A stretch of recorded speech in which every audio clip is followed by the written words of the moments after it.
સૌપ્રથમ વાત કરીશું ડેડિયાપાડાની ઇન્દ્રેકા સંસ્થામાં 41મો વાર્ષિક મહોત્સવમાં હાજરી આપવા પહોંચેલા રાજ્યના આદિજાતિ અને શિક્ષણ મંત્રી કુબેર ડિંડોરનું શાળા દ્વારા ભવ્ય સ્વાગત કરવામાં આવ્યું હતું, જેમની સાથે સાંસદ મનસુખ વસાવા સહિત ઇન્દ્રેકા સંસ્થાના વિવિધ લોકો પણ આવ્યા હતા।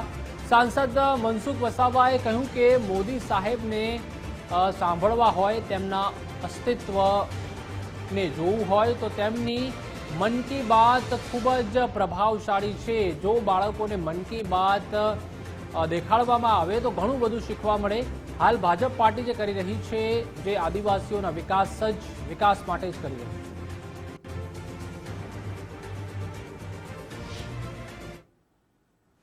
છે। એક સામૂહિક ચિંતન કરીને મિત્રો કન્યા કેળવણી મહોત્સવ શાળા પ્રવેશોત્સવનો કાર્યક્રમ શરૂ કર્યો અને એના ભાગરૂપે ડેડિયાપાડામાં સૌપ્રથમ 3 દિવસ મોદી સાહેબ મિત્રો રોકાયા હતા।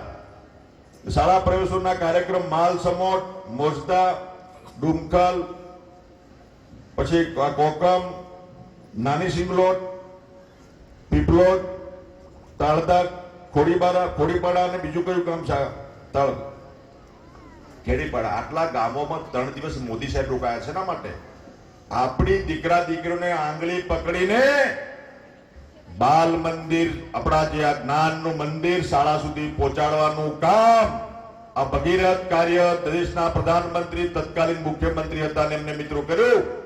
नरेंद्रभाई मोदीनी सरकार खूब आक्रामक रीतना सपोर्ट रीतना देशना विकासना माटे काम करी रही है, आदिवासी माटे काम करी रही है। ए ज रीतना राज्य सरकार पण भूपेन्द्रभाई पटेल ना नेतृत्वमां खूब सुंदर प्रकारना आदिवासीओना गरीबोना कामो करी रह्या छे अने साचो आदिवासीओने विकास करवो होय तो शिक्षण पर भार मूकवो जोईए।